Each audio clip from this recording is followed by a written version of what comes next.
Hi, I'm Michael Harris. Welcome to my blog. Have you ever had one of those moments of panic, like the parent's worst nightmare? Or is this an opportunity to heal?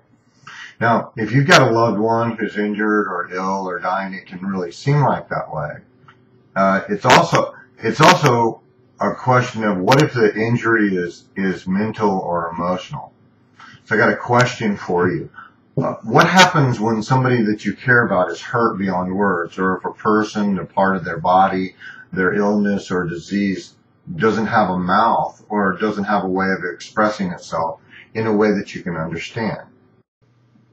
So let me give you an example. Last year I put a new screen door on my front door. It's one of those big glass screen doors, with movable panes so that you can let air flow through the house, during the 4 days of Texas where it's not too hot or not too cold or it's not raining. And if you live here, you know what I mean.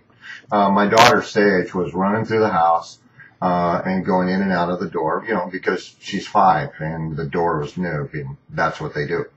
And I told her to be careful, blah, blah, because I noticed that she was using her hand to open up and close the door because I think that she was really too short at the time to reach up and grab the door.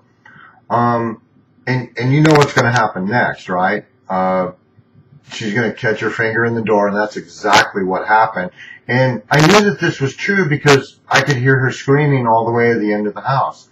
And if you're a parent and you've heard that scream before, you know exactly what it means.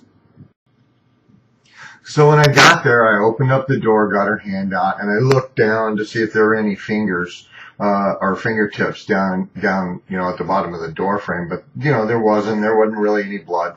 But her fingers were really good and bruised. So I picked her up and I put her in my lap, and instead of telling her that everything would be okay or to stop crying or something, I just started asking her questions. I asked her if her fingers hurt, and she did. She's 5. She did the head nod, and she's boo-hooing. And my mom comes out of the kitchen. She and I live together, and she asked Sage if she wanted some ice cubes, and Sage did the head nod. So my mom goes and gets her some ice and hands it to me, and I put the bag on her, and Sage is holding the ice bag. But I just keep right on asking her questions, did she think that these fingers were going to turn purple, or would they just be pink? Or did she ever remember seeing anybody else squish her fingers like that? And what was important was not whether or not that she answered, but it was that I was engaging her, and she just kept the ice on her fingers. And while she was crying, and then a little while, the crying kind of stopped, and she was just sobbing. And pretty soon she's jacking around, she's fidgeting with the ice bag. And I asked her if she's done. She hands it to me, and we just kind of sit there for a little while. She's not talking, and I'm not talking. And in a little while, she gets up and says, asks me if she could go outside and swing on her swing set. And I said, yeah. And so she takes off and goes and swings on her swing set. And a few minutes later, my mom comes out and asks, where Sage is. And I said, well, she's out in the backyard playing. So what you've just experienced is the importance of nonverbal communication. And it's as powerful as hypnosis or shamanic or quantum healing. And the really great part is that anybody can do it. And that there's really a lot of things that I could have said instead of just sitting there holding her.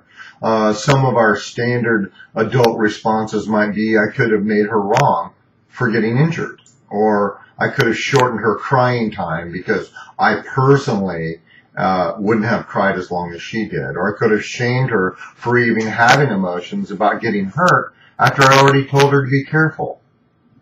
But would any of those things actually helped any more than just being present, or the simple message of letting my child know that I was here and that she was safe? Now, you probably know that I do hypnosis for a living, and I have an opportunity to hear lots of stories from people about how I really helped them. But the question is did I really help them? I mean, my job is to facilitate a learning state or a trance state in which that they can solve their problems. But once they're in that state, I'm pretty much a spectator. So if they tell me about what they heard or what they felt or what they experienced, it's awesome. But there are lots of things that people experience in trance that are private. And, if they don't tell you and they get the change that they're looking for, that's going to be okay too. Maybe sometimes all we need to do is just shut up and be present with someone who's needing our assistance, and that you don't need to do anything except be present like a parent whose child is injured, and all that child needs to know is that you're there and that everything's going to be all right, even if it's not all right right now. Now, the same process can be used with yourself. The next time that you have a headache or a stuffed up nose, why don't you just find a quiet place and count down from 10 down to 1, and just let yourself be really relaxed and in the present moment. And ask the headache or your stuffed up nose what it really needs. Maybe your headache is trying to tell you that you're hungry, or that you're thirsty, or that you need a 5-minute break so that you can reset. Or maybe your stuffed up nose is trying to tell you that you've been working too much and that you need time off. Because if your family rules or your business rules are that the only time that you can take off work is that you're sick, and your nose knows that, noses don't have any problem whatsoever, even other organs too, that will create an illness to solve a problem like not getting enough rest. So really the point here isn't what the answer is. The point is that you took time to ask the question. Something simple like 5 minutes of coloring with your kids, to me, sounds like a whole lot more fun than 500 hours of counseling later when they're 35. What do you think might happen if you spent 5 minutes coloring with yourself the next time that you have a headache or a stuffy nose? Maybe you just need to spend some quality time with you and you. Thanks for watching my video. Be sure to subscribe, and I will talk to you next week.